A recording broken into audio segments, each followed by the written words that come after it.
guys, Tom with Vermont Grow Coaching here, and welcome to Grower's Guide, your weekly beginner-friendly cannabis tips and tricks.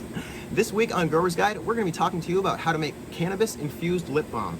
Need a little bit of canna on the go? Super easy with this lip balm recipe. Now, I do want to say at first, there have been a few people over the last few weeks that have told me that I am not animated enough.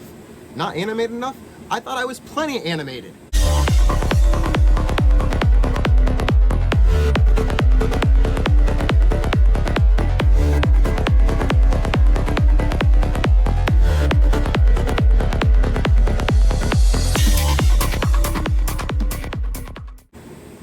Alright, so let's get right down to it. You're going to need is about 3 ounces of beeswax. Then you're going to need 4 ounces of coconut oil. That coconut oil should be infused with about 2 grams of your favorite cannabis extract.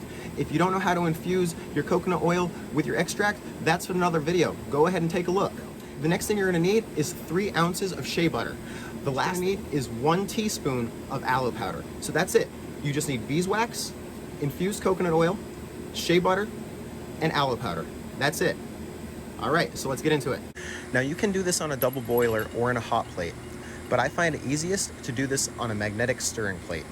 I heat up the magnetic plate to about 120 degrees, give or take, just hot enough to start melting some of the material. You will have to increase the temp slightly higher than that in order to get some of the beeswax to melt, but 120 is a good starting temperature, and then slowly increasing from there just until you get to the point of having everything melted.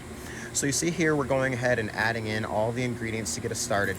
We've added in our shea butter, we've added in our coconut oil and our beeswax. You've got the infusion in there, and we're going to go ahead and get ready to have this melt down a little bit. Once it melts down a little bit, we'll go ahead and turn the stirring plate on and have that finish the emulsion for us.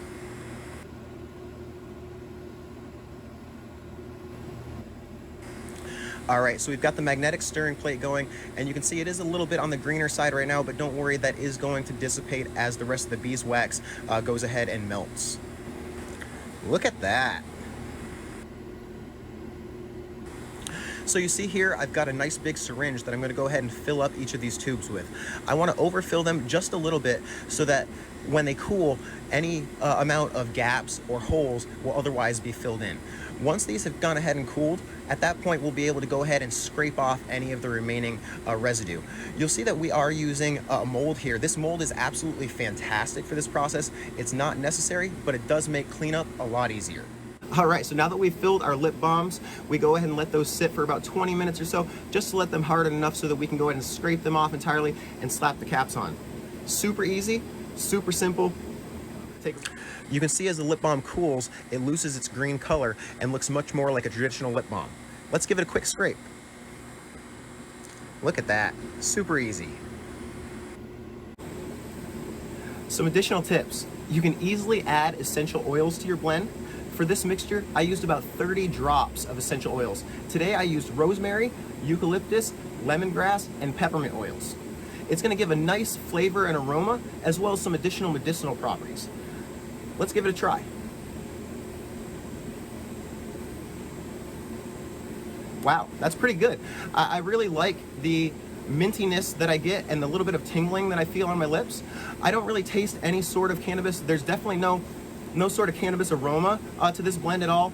You can't really see this too well, but it's not really green in color or anything either. It's more of a yellowish in color. Now, in the event that you don't have lip balm tubes, I definitely suggest you go out and get yourself some.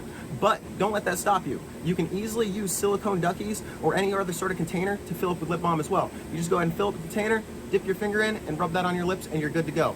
Now, this particular infusion is not extremely strong when using as lip balm, but that makes it fantastic as a medicinal benefits throughout the day. If you have any questions or concerns regarding today's segment or would like to set up a consultation appointment, please reach out to us at vermontgrowcoach.com. You can also find us on Facebook and Instagram or contact us directly at 802-342-5381. Until next time, have a great week.